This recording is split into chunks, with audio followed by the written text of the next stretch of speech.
ভারতের অহংকার চন্দ্রযান-4 লঞ্চপ্যাডে তার চূড়ান্ত যাত্রার জন্য নিশ্চল দাঁড়িয়েছিল। দেশের ৯০০ কোটি টাকা ঝুঁকিতে ছিল এবং লঞ্চের জন্য বাকি ছিল মাত্র ৪ ঘন্টা। কিন্তু হঠাৎ রকেটের মূল সিস্টেমে একটা অদৃশ্য ত্রুটি দেখা দিল। দেশের শ্রেষ্ঠ বিজ্ঞানীরা ঘামে ভিজে একাকার হয়ে গেলেন। কেউ বুঝতে পারছিলেন না সমস্যাটা ঠিক কোথায়। সবাই মিলে সমাধান খুঁজছিলেন। ঠিক তখনই এক ১৪ বছরের চা বেচা ছেলে চা নিয়ে ভিতরে ঢুকল। তার চোখ পড়ল বিশাল হোয়াইট বোর্ডে, যেখানে জটিল সমীকরণ লেখা ছিল এবং মাঝে একটা প্লাস চিহ্ন জ্বলজ্বল করছিল। ছেলেটা চেঁচিয়ে উঠল, স্যার, এখানে প্লাস নয়, মাইনাস হওয়া দরকার। আগুন যখন উপরে ওঠে তখন চাপ তো পিছনের দিকে ঠেলে দেয়। সব বিজ্ঞানী অবাক হয়ে তার দিকে তাকালেন। কেউ কেউ বললেন, এই ছেলে পাগল হয়েছে, একে বের করে দাও, সময় নষ্ট হচ্ছে। কিন্তু প্রধান বিজ্ঞানী ডক্টর শর্মা এই কথা শুনে একটা আলোর ঝলক দেখলেন।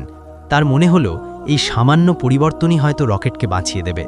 বন্ধুরা, আসুন জেনে নিই এই ছোট্ট পরামর্শের পর রকেট কি সত্যিই আকাশে উড়বে, নাকি এটা শুধুই একটা ভ্রম? আর এই ছেলেটা আসলে কে? এত জটিল বিষয়ে এত ছোট বয়সে কি করে জানল? কুলসে করার সেই উপকূলীয় এলাকা, যেখানে সমুদ্রের ঢেউ জোরে জমির সঙ্গে ধাক্কা খেয়ে ভয়ঙ্কর গর্জন তুলত, আজ সেখানে এক অদ্ভুত নীরবতা নেমে এসেছিল। কিন্তু এই নীরবতা শান্তির ছিল না।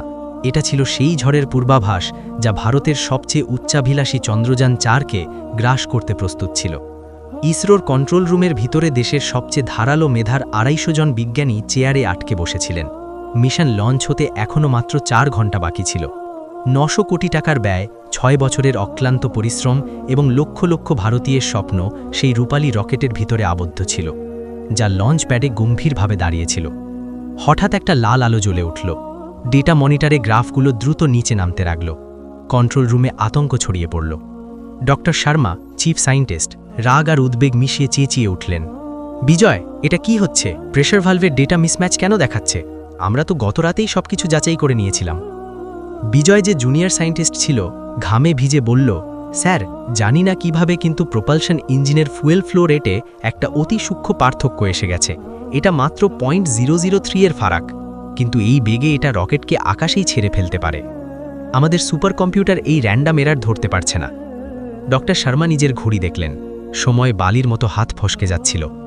তিনি বললেন, আগামী ২৫ মিনিটের মধ্যে এই রহস্য না ভাঙলে লঞ্চ বাতিল করতে হবে, আর সেটা মানে দেশের পরাজয়।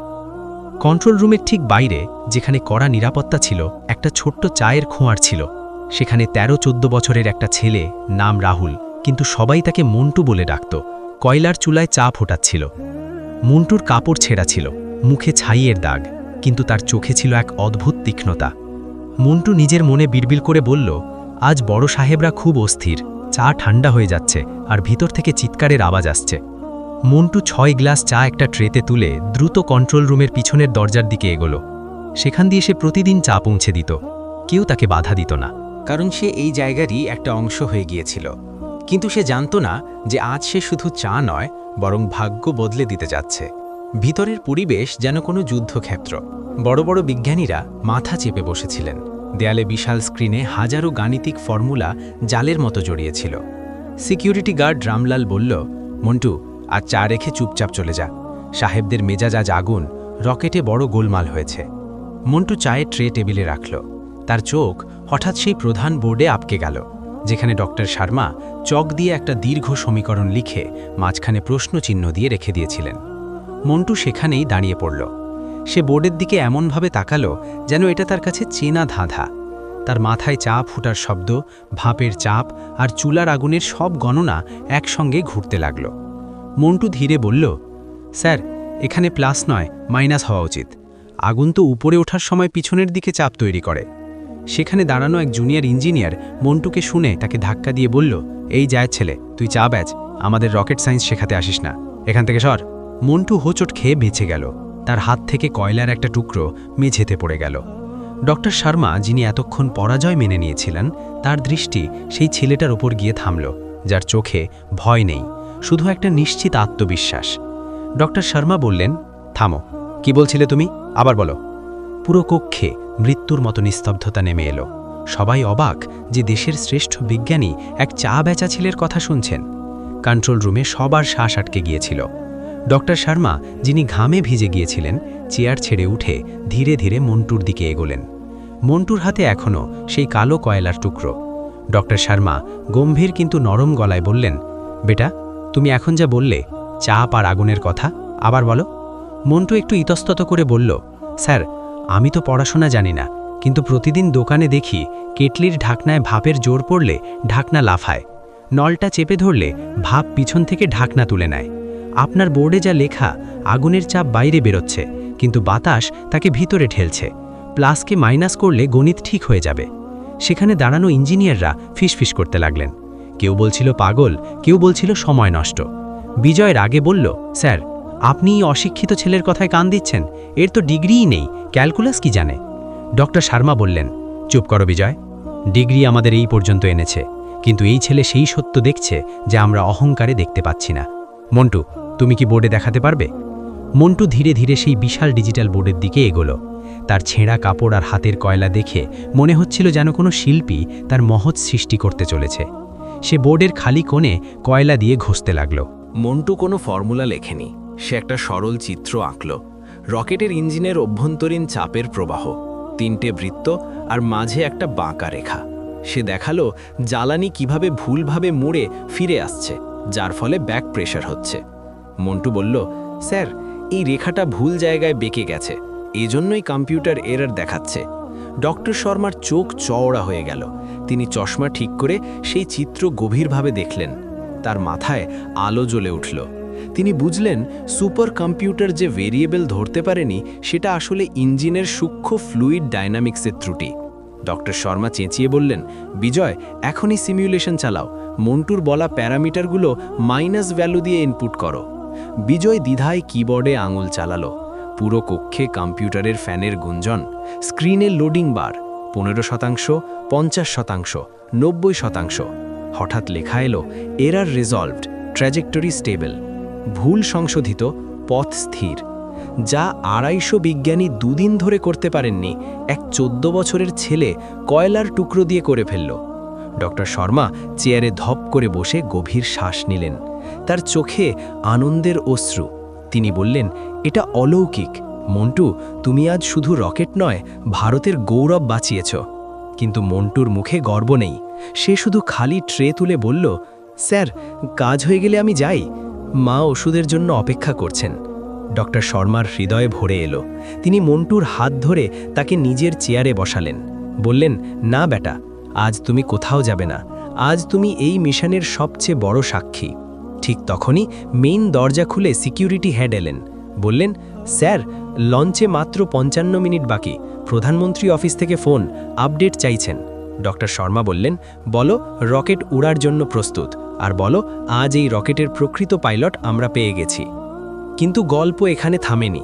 লঞ্চের প্রস্তুতি শুরু হতেই আরেক বিপদ দেখা দিল। সমুদ্রের দিক থেকে হাওয়ার বেগ হঠাৎ বেড়ে গেল। এখন না লঞ্চ হলে পরের উইন্ডো আসতে 7 মাস লাগবে। কন্ট্রোল রুমের জানালায় সমুদ্রের ঢেউ উঁচু হয়ে উঠছিল। প্রবল ঝাপটা উপকূলে আছড়ে পড়ছিল। রাডারে লাল সংকেত, আবহাওয়া বিপজ্জনক। বিজয় বলল, স্যার, হাওয়ার গতি 80 কিমি প্রতি ঘন্টা ছাড়িয়েছে। এই অবস্থায় লঞ্চ করা সর্বনাশ ডেকে আনবে, রকেট টেক অফে দুলতে পারে। ডক্টর শর্মা কপালের ঘাম মুছলেন। তিনি মন্টুর দিকে তাকালেন, যে এখনও প্রধান চেয়ারে বসে জটিল গ্রাফ দেখছে। মন্টু ভয় পায়নি, বরং গভীরভাবে কিছু ভাবছিল। ডক্টর শর্মা জিজ্ঞাসা করলেন, মন্টু, কি দেখছ? স্যার, হাওয়া শত্রু নয়, হাওয়া তো পথ খুঁজছে, ঘুড়ির মতো। টান দিলে কেটে যায়, কিন্তু সঠিক মুহূর্তে ছেড়ে দিলে হাওয়ার বুক চিরে উপরে উঠে যায়। ডক্টর শর্মা বুঝে গেলেন মন্টু কি বলতে চাইছে। মন্টুর জ্ঞান বইয়ের নয়, প্রকৃতির সঙ্গে জীবনযাপন থেকে অর্জিত। কিন্তু তখনই কোণে বসা এক সিনিয়র বিজ্ঞানী রাগে উঠলেন। এটা উন্মাদনা। শর্মা, তুমি একটা বাচ্চার কথায় 900 কোটির প্রকল্প আর দেশের মান ঝুঁকিতে ফেলছ। ফেল হলে আমরা সবাই জেলে যাব। এই ছেলে এরোডাইনামিক্স কি বোঝে? কক্ষে আবার বিতর্ক শুরু হলো। মন্টু উঠে দাঁড়ালো। তার চোখে অশ্রু, কিন্তু গলা পাথরের মতো শক্ত। মন্টু বলল, স্যার, আপনারা আমাকে অপর বলছেন? হ্যাঁ, স্কুলে যাইনি, কিন্তু আমার বাবা এই ইসরোর ক্যান্টিনে কাজ করতেন। প্রতি রাতে তিনি আমাকে পুরনো সাইকেলে চড়িয়ে এনে দূর থেকে রকেট দেখাতেন। বলতেন, মন্টু, একদিন তুইও এমন জাহাজ বানাবি যা চাঁদে যাবে। 3 বছর আগে বাবা একটা দুর্ঘটনায় চলে গেলেন। সেদিনও প্রচণ্ড ঝড় ছিল। লোকে বলল প্রকৃতির ক্রোধ, কিন্তু আমি জানি মেশিনের ভুল ছিল। তখন থেকে কসম খেয়েছি মেশিনের ভাষা শিখব, যাতে আর কারো বাবা হারাতে না হয়। স্কুল দেখিনি, কিন্তু বাবা রেখে যাওয়া পুরনো বিজ্ঞানের বইগুলো শতবার পড়েছি। পুরো কক্ষে নিস্তব্ধতা। যারা মন্টুর মজা করছিলেন তারা চোখ নামিয়ে নিলেন। ডক্টর শর্মা মন্টুর কাঁধে হাত রাখলেন। এখন তার ভরসা টিমের নয়, এই ছেলের অভিজ্ঞতার ওপর। ডক্টর শর্মা বললেন, বিজয়, কম্পিউটারে নির্দেশ দাও, অ্যাঙ্গেল অফ অ্যাটাক 3 ডিগ্রি কাত করব, হাওয়ার সঙ্গে লড়ব না, হাওয়ার শক্তি লিফটে ব্যবহার করব, ঠিক মন্টুর ঘুড়ির মতো। সময় দ্রুত ফুরোচ্ছিল। লঞ্চে মাত্র 12 মিনিট। সমুদ্রের দিকে একটা বড় ঘূর্ণিঝড় সক্রিয়, আর 8 মিনিট দেরি হলে মিশন চিরতরে থেমে যাবে। ডক্টর শর্মা মাইক তুলে গম্ভীর গলায় বললেন, all stations, this is flight director, we are go for launch, countdown begins now. মন্টুর চোখ স্ক্রিনে, তার হাতে কয়লা দিয়ে লেখা কিছু সংখ্যা। সে মনে মনে হিসাব করছিল। ইঞ্জিনে আগুন জ্বলে উঠেছে, জমি কাঁপছে। মন্টু বিড়বিড় করে বলল, উড়ে যা, আজ মেঘ তোকে আটকাতে পারবে না। 10, 9, 8, 7, নিচ থেকে ধোঁয়ার বিশাল মেঘ। কন্ট্রোল রুম কাঁপছে। 3, 2, 1, জয় হিন্দ।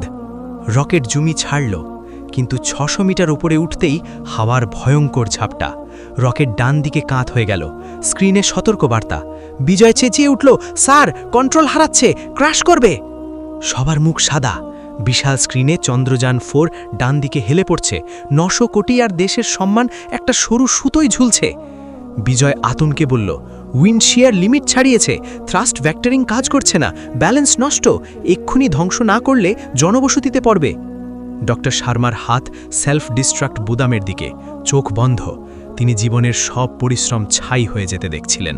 হঠাৎ একটা চিৎকার, না স্যার, বুদাম টিপবেন না, ও পড়ছে না, ও তো শুধু পাশ ফিরছে। সবাই মন্টুর দিকে তাকালো। মন্টু স্ক্রিনের সামনে দাঁড়িয়ে, আঙুলে বাতাসে বক্ররেখা আঁকছে। স্যার, হাওয়া ওকে ফেলছে না, ঠেলছে। এক্ষুনি বাঁদিকের বুস্টারের পাওয়ার 6% বাড়ান, আর ডান দিকেরটা 3 সেকেন্ড বন্ধ করুন, তাহলে ও নিজে সোজা হয়ে যাবে, যেমন ঢেউয়ে নৌকা সামলানো হয়। ডক্টর শর্মার কাছে ভাবার সময় নেই। এটা জুয়া, ভুল হলে বিপদ বাড়বে, ঠিক হলে ইতিহাস। তিনি বললেন, বিজয়, যা বলছে তাই করো, বুস্টার সি এর পাওয়ার বাড়াও, বুস্টার ডি কাট অফ, এখন। পরের কয়েক সেকেন্ড কক্ষে মৃত্যুর নীরবতা। স্ক্রিনে রকেট কাত। তারপর হঠাৎ বাঁদিক থেকে প্রচণ্ড শিখা। রকেট ঝাঁকুনি খেয়ে ধীরে ধীরে সোজা হলো, হাওয়ার বুক চিরে উপরে ছুটল। স্ক্রিনে সবুজ আলো। বিজয় আনন্দে চেঁচিয়ে উঠল, স্যার, করে ফেলেছে, ম্যাক্স কিউ পার। মহাকাশের সীমান্তে বিজ্ঞানীরা চেয়ার থেকে লাফিয়ে উঠলেন। জড়াজড়ি, কান্না, হাততালি। ডক্টর শর্মা চেয়ারে বসে পড়লেন, চোখে খুশির অশ্রু। তিনি ঘুরে মন্টুকে দেখলেন, যে চুপচাপ কোণে দাঁড়িয়ে নোংরা শার্টে ঘাম মুছছে। রকেট এখন মহাকাশের অন্ধকারে প্রবেশ করেছে। প্রথম স্টেজ আলাদা হয়ে গেল। চন্দ্রযান 4 নিজের পেলোড চাঁদের কক্ষপথে স্থাপন করল। ভারত ইতিহাস করল। লঞ্চের 3 ঘন্টা পর বিশ্বজুড়ে খবর, মিশন সফল, প্রধানমন্ত্রীর অভিনন্দন। বাইরে মিডিয়ার ভিড়, সবাই জিনিয়াস ডক্টর শর্মার সাক্ষাৎ চায়। কিন্তু ডক্টর শর্মা পিছনের দরজা দিয়ে বেরিয়ে বিজয় ও কয়েকজনকে নিয়ে সোজা সেই ছোট চায়ের খোয়ারে গেলেন। মন্টু কেটলি মাছ ছিল। তার পুরনো রেডিওতে খবর, রকেট নিরাপদে পৌঁছেছে। মন্টু হাসছিল। পিছনে আওয়াজ, মন্টু। সে ঘুরে দেখল দেশের শ্রেষ্ঠ বিজ্ঞানীরা তার সামনে। মন্টু ঘাবড়ে গেল, ভাবল কোনো ভুল হয়েছে। ডক্টর শর্মা কিছু না বলে হাত তুলে মন্টুর ছেঁড়া কাপড়ের সামনে কোমর ঝুঁকিয়ে কড়া স্যালিউট করলেন। পিছনে সবাই একসঙ্গে স্যালিউট। এক চা বেচা ছেলের সম্মানে ভারতের বড় বিজ্ঞানীরা নত হয়ে দাঁড়ালেন। মন্টু ভয়ে বলল, স্যার, এসব কি করছেন? আমি তো শুধু চায়ের ছেলে। ডক্টর শর্মা হেসে বললেন, না মন্টু, আজ তুমি চায়ের ছেলে নাও, আজ তুমি এই দেশের সবচেয়ে বড় গুরু। তুমি শিখিয়েছ জ্ঞান স্কুলের দেওয়ালে নয়, চোখের কৌতূহলে থাকে। মন্টুর চোখে অশ্রু, এবার স্বীকৃতির। ডক্টর শর্মা বললেন, তোমার বাবা যেখানেই থাকুন তোমার ওপর গর্ব করবেন, কিন্তু এখন তোমার প্রকৃত যাত্রা শুরু। তুমি আমাদের মিশন বাঁচিয়েছ, এখন দেশ তোমার ভবিষ্যৎ করবে। পরমুহূর্তে গেটের বাইরে ক্যামেরার ঝালকানি। ডক্টর শর্মা মন্টুর হাত ধরে বেরোলেন। বিশ্ব অবাক, যার পায়ে জুতো নেই সেই ঠেলে। ডক্টর শর্মা মাইক নিয়ে বললেন, এই মিশন চন্দ্রয়ান 4 আমার নয়, এই ছেলের। মন্টু না থাকলে আজ উদযাপনের কিছু থাকত না। আমি সরকারের কাছে অনুরোধ করছি, এই অমূল্য রত্নকে দেশ করে তুলুক। সেই রাতে মন্টু বাড়ি ফিরল। মা ভাঙা খাটে শুয়ে অপেক্ষা করছিলেন। টিভিতে তার ছেলের ছবি। মন্টু মায়ের গলা জড়িয়ে কাঁদল। মা, বাবার স্বপ্ন পূরণ হয়ে গেল, এখন ওষুধের জন্য কারো কাছে হাত পাততে হবে না। মা কাপা হাতে তার মুখ চুমো খেলেন। চোখে বছরের দারিদ্র্য আর অসুখের পর প্রথম শান্তি। বাইরে বড় গাড়ির শব্দ, প্রধানমন্ত্রী অফিসের প্রতিনিধি। তারা মন্টুকে সরকারি কাগজ দিলেন, মায়ের চিকিৎসার পুরো দায়িত্ব, আর মন্টুর জন্য দেশের সেরা স্কুল ও মহাকাশ প্রকৌশলের সম্পূর্ণ স্কলারশিপ। সময় উড়ে গেল। 12 বছর পর কুলশেখ করার সেই লঞ্চপ্যাডে আবার উত্তেজনা। এবার মিশন চন্দ্রয়ান 5। কন্ট্রোল রুমে প্রধান চেয়ারে এক তরুণ, সাদা এফিয়ন, গলায় ইসরোর আইডি, হাতে ডিজিটাল পেন।